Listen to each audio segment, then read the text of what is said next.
The New Norm is brought to you by Winning at Home. I'm Steve Norman. Welcome to The New Norm.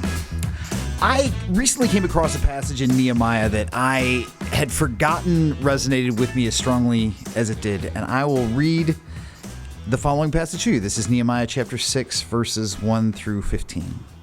A little context, if you're not familiar with the story of Nehemiah, he was serving as a servant, a palace official to the king of Persia. At that time, Israel had been sent into exile as a result of their disobedience to the laws and the rules of what it meant to follow God. And Nehemiah gets word that the walls of Jerusalem, his holy city, the city of his ancestors, had been burned to the ground. And so Nehemiah asks for permission to go to Jerusalem and rebuild the walls.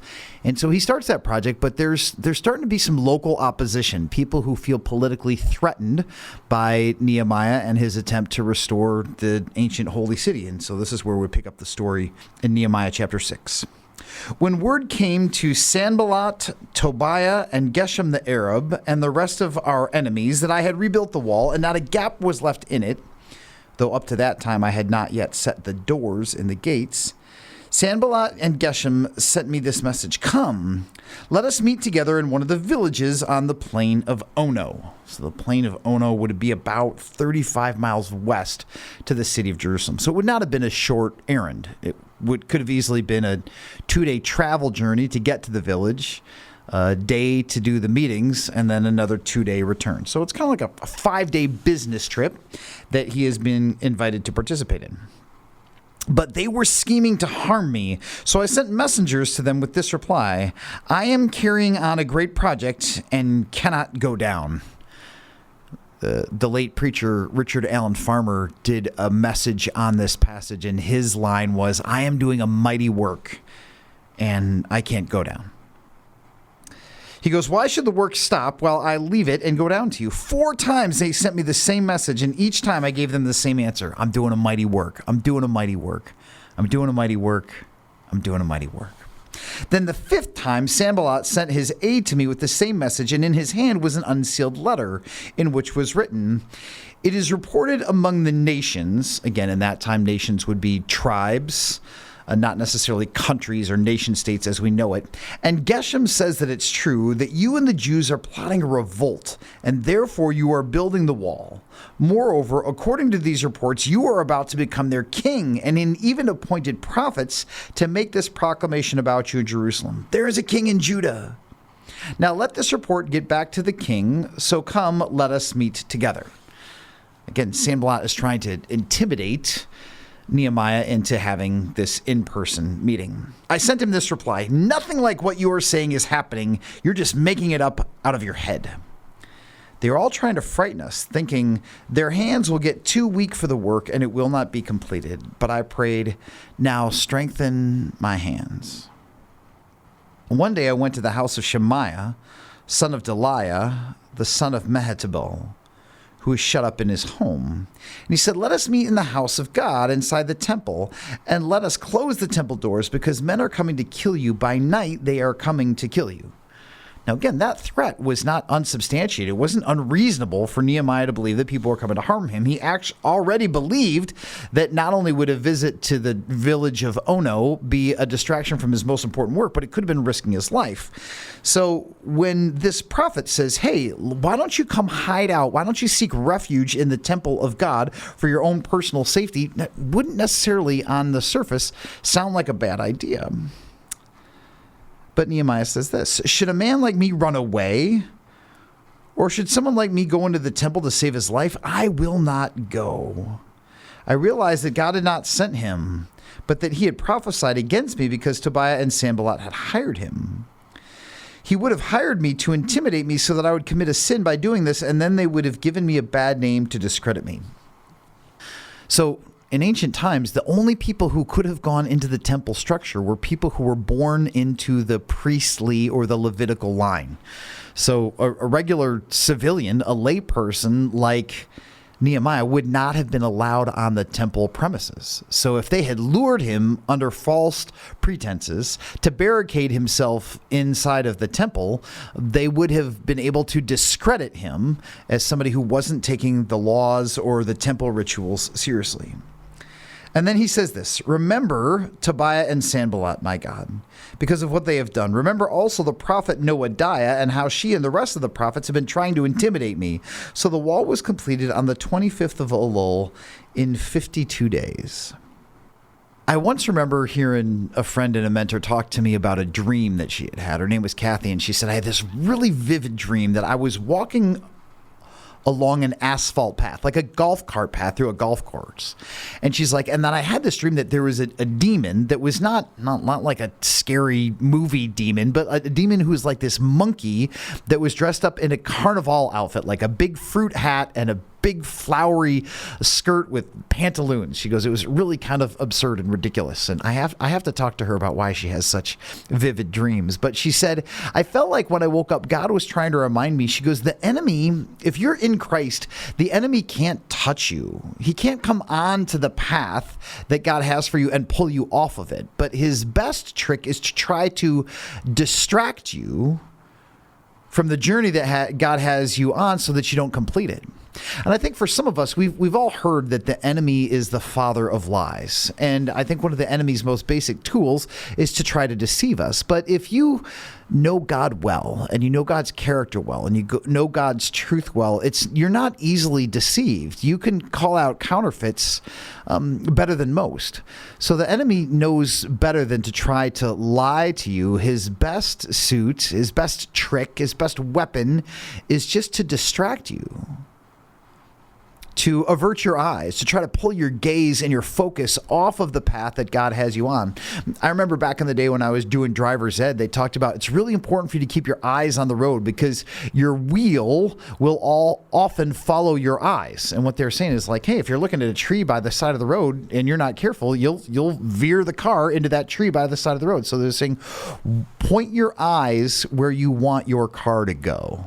You could say, point your eyes, point your vision, point your focus where you want your life to go.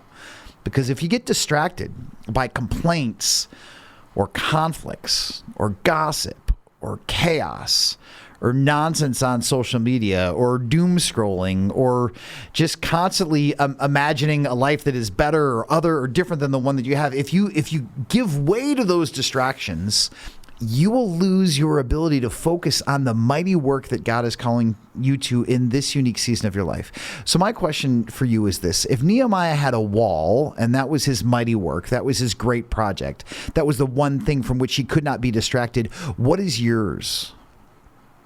What's your wall? What's your big project? What's the one thing? What's the one endeavor? What's the one project that in this season of your life has your name on it? Remember, the politician Alan Keyes once said this at a banquet that I attended when I was a college student. The call will come that only you can answer. So what's that call in this season of your life? Is it raising young children? Is it discipling adult children? Is it leaning all into a marriage that has gotten wobbly? Is it leading a business? Is it advocating for people who have been marginalized? Is it writing a book or undertaking another major endeavor? I don't know. What's your wall? Follow-up question. What is your distraction? What temptation? Who are the invitations to the village of Ono? Who are the Tobiahs and Sanballats in your life? What's the fear? What's the guilt? What's the shame that would seek to distract you from the one great mission that God has for you in this season? Think about that for a moment. What comes to mind? So what's your wall? What's your distraction? And then finally, what are you going to do? What's your response? Maybe like Nehemiah, your first response to the distraction will be to focus, to be able to say, like, I know what I'm doing. I cannot and will not do anything else. What I'm doing is too important to be distracted from. So maybe your response is just to narrow your focus and say, you know what? By God's grace, I'm going to let everything else that's competing for my energy and attention fall to the wayside, and I'm going to double down. Because Nehemiah said that his wall was completed in 52 days. Let me ask you this question. What could you do in 52 days if you knuckled down and narrowed your focus and just got to work? Every once in a while, I'll run into people who are like, oh, one day I'm going to write a book. Well, the average trade book is about 50,000, maybe 60,000 words.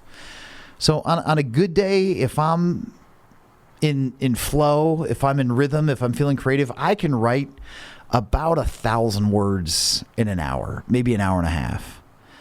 If I were to sit down for an hour for 52 straight days, I could complete the manuscript of a book. Now, I'm not saying that it would be any good, not saying that an agent would pick it up or that anybody else would read it, but if the goal is just to get it done, you could get it done in 52 days. Think of all of the other things that you could get done if you devoted 52 hours to them, an hour a day over the course of the next 52 days. Think of how you could move the needle in your fitness or in your relationships or in your creativity or in your own spiritual journey. Like, if you haven't spent any time in solitude in a long time, or if you haven't spent any time in solitude ever, what would it look like for you to just spend 5 minutes in silence listening to God every day for the next 52 days? What might happen then? So maybe your response to the distraction is focus. Maybe your response to the distraction is Nehemiah's prayer, which was just so simple. It's this one teeny tiny line, which is, now strengthen my hands. Just a 4-line prayer, like a breath prayer. Now strengthen my hands. And I think that Nehemiah prays that because he knows that left to his own devices, left to his default, left to the kind of cultural themes or trends or opposition that he was facing, he was going to buckle. He was going to fold to the fear. So he said, God, if you don't show up, I'm going to waver, I'm going to wobble, I'm going to quit. So strengthen my hands. So if God's called you to do a mighty work and you're easily distracted, start with the commitment to focus, move to the commitment to prayer, and then finally move to the commitment to release all of your enemies or critics or detractors into God's hands. I love it. His follow-up prayer is, God, remember Tobiah and Sanballat, my God, because what they have done to me. Also, don't forget Noadiah and how she and the other prophets tried to intimidate me. And instead of fighting those people, instead of responding to all of the critics, just say, God, you know what they're doing.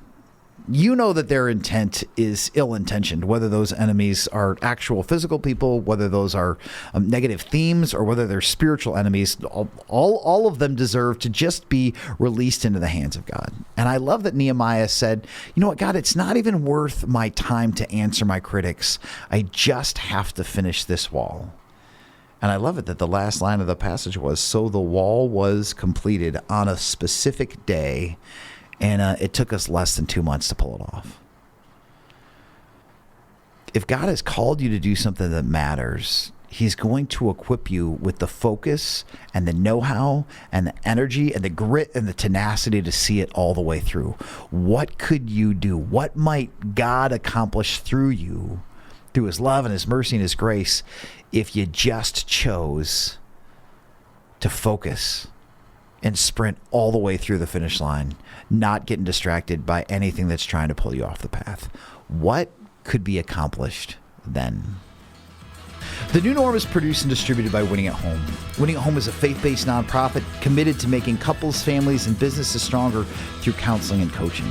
For more information, visit winningathome.com. I'm your host, Steve Norman.